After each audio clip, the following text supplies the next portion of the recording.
اعوذ باللہ من الشیطان الرجیم بسم اللہ الرحمن الرحیم۔ حدیث مبارکہ میں آتا ہے حضور نبی رحمت آقا نعمت تاجدار انبیاء شافع روز جزا جناب حضرت محمد مصطفیٰ صلی اللہ علیہ وآلہ وسلم نے ارشاد فرمایا کہ جب انسان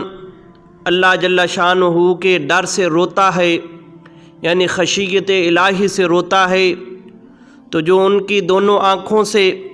آنسو نکلتے ہیں تو اللہ تبارک و تعالی ان آنسوؤں سے ایک درخت پیدا کرتا ہے جسے شجرۃ السعادہ کہتے ہیں، یعنی سعادت کا درخت۔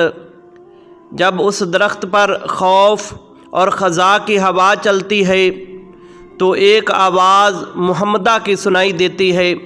اللہ تعالیٰ اس آواز کو نبی کریم صلی اللہ علیہ وآلہ وسلم کے روضہ انور میں لٹا دیتا ہے، اور پھر فرمایا کہ نبی کریم صلی اللہ علیہ وآلہ وسلم کی اپنی امت کی وجہ سے جو گریہ زاری فرماتے ہیں تو اللہ تبارک و تعالیٰ آپ کی چشم مبارک سے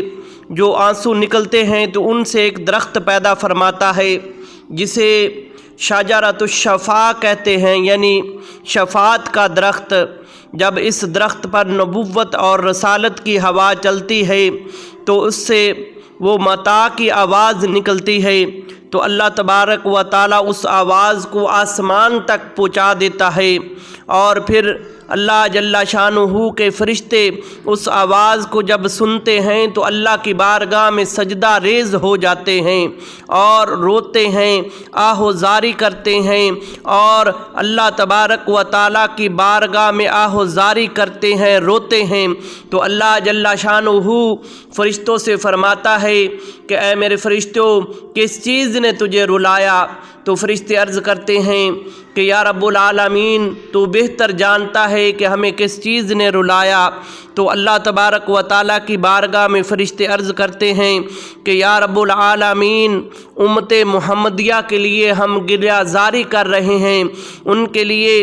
آپ کی بارگاہ میں بخشش کی دعا کرتے ہیں، اس لیے ہم سجدہ ریز ہیں، اس لیے ہم آہ و زاری کر رہے ہیں۔ تو پھر فرمایا اللہ جل شانہ فرشتوں کو فرماتا ہے اے میرے فرشتوں، تسی اس چیز کے شاہد ہو جاؤ کہ میں نے امت محمدیہ کے اس شخص کو جس نے میرے ڈر کی وجہ سے جس کی آنکھوں سے آنسو نکلے، میں اس شخص کو بخش دوں گا اور اس شخص کو میں جنت عطا فرما دوں گا۔ تو دوستان محترم، اللہ کے پاک محبوب علیہ الصلاۃ والسلام نے ارشاد فرمایا جو مومن کی آنکھ سے آنسو نکلتے ہیں تو اللہ تبارک و تعالیٰ اس آنسوؤں کی وجہ سے اس انسان کی مغفرت اور بخشش فرما دیتا ہے۔ پھر فرمایا کہ ایک انسان کی ایک آنسو سے ایک بال تر ہو گیا، اس کی آنکھ کا ایک بال تر ہوا تو اللہ تبارک و تعالیٰ کل قیامت والے دن اس بال کی شفاعت کی وجہ سے اس انسان کو اللہ تبارک و تعالیٰ گناہ معاف فرما کے جنت عطا فرمائے گا۔ اللہ کی بارگاہ میں دعا ہے کہ اللہ تبارک و تعالی ہمیں بھی خشیت الہی سے رونے کی توفیق عطا فرمائے۔ اگر ہماری ویڈیو اچھی لگے